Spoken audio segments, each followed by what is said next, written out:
తలనొప్పి, దానికి కారణాలు, దానివల్ల వచ్చే ఇబ్బందులు, దానికి ఆయుర్వేదంలో ఎలాంటి చికిత్సలు చేస్తామో తెలుసుకుందాం.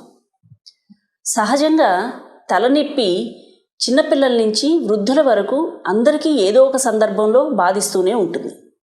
దీనికి అనేక కారణాలు. అందులో కొన్ని సాధారణ కారణాలని ముందు తెలుసుకుందాం.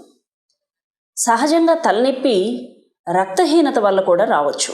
కంటికి సంబంధించిన వ్యాధుల వల్ల కానీ, సైనసైటిస్ వల్ల కానీ, చెవిలో ఇన్ఫెక్షన్స్ వల్ల కానీ, అలాగే దంత సమస్యల వల్ల కానీ, గొంతులో ఇన్ఫెక్షన్స్ వల్ల కానీ, ఇలాంటి కారణాల మూలంగా కూడా తలనొప్పి వస్తూ ఉంటుంది. ప్రధానంగా తలనొప్పి సమస్య వచ్చినప్పుడు మనం ముందు గమనించుకోవాల్సిన విషయం ఏంటంటే కంటి పరీక్షను చేయించుకోవాలి. కంటి చూపులో ఏమైనా తేడా ఉన్నప్పుడు కూడా మనకి తలనొప్పి వస్తూ ఉంటుంది. ఆ తరువాత మిగతా సమస్యలు ఏమి ఉన్నాయో చూసుకుని దానికి అనుగుణంగా మనం చికిత్స తీసుకోవాల్సిన అవసరం ఉంటుంది. సహజంగా చాలామంది గమనించని ఇంకొక విషయం కూడా ఉంది. అదే మలబద్ధకం. అవునండి, మలబద్ధకం కూడా తలనొప్పికి కారణమవుతుంది. అలాగే అతిసారం కూడా తలనొప్పికి కారణమవుతుంది. హైపర్ ఎసిడిటీ ఒక్కొక్కసారి మన జిఐ ట్రాక్ట్, గ్యాస్ట్రో ఇంటెస్టైనల్ ట్రాక్ట్లో ఉన్న డిస్టర్బెన్సెస్ కూడా తలనొప్పికి కారణమవుతాయి. తలనొప్పికి ఇంకా కొన్ని సమస్యలు తెలుసుకుందాం.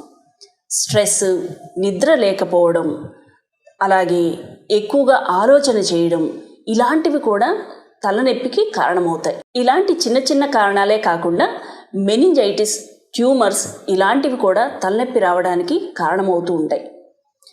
ఈ తలనొప్పి మనకి ఎందువల్ల వచ్చిందో ముందుగా తెలుసుకొని దానికి అనుగుణంగా మనం చికిత్స కనుక తీసుకుంటే దీన్ని పూర్తిగా నివారించవచ్చు. సాధారణ తలనొప్పులే కాకుండా మైగ్రేన్ చాలామందిని కూడా బాధించే చాలా పెద్ద సమస్య. సరే, తలనొప్పికి కారణాలు తెలుసుకున్నాం. అలాగే దీనికి తీసుకోవాల్సిన నివారణ చికిత్సలు కొన్ని తెలుసుకుందాం. సహజంగా మన శరీరంలో ఎక్కువగా ద్రవ పదార్థాలు బయటికి వెళ్ళిపోయినప్పుడు, అంటే డీహైడ్రేషన్ కలిగినప్పుడు సర్వసాధారణంగా తలనొప్పి వస్తూ ఉంటుంది. సో తలనొప్పి వచ్చినప్పుడు ముందు మనం ఆలోచించవలసింది, తీసుకోవలసిన జాగ్రత్తలు ఏంటంటే డీహైడ్రేషన్ రానివ్వకుండా శరీరంలో ఎక్కువగా వాటర్ తీసుకోవడం అన్నది చేస్తూ ఉండాలి.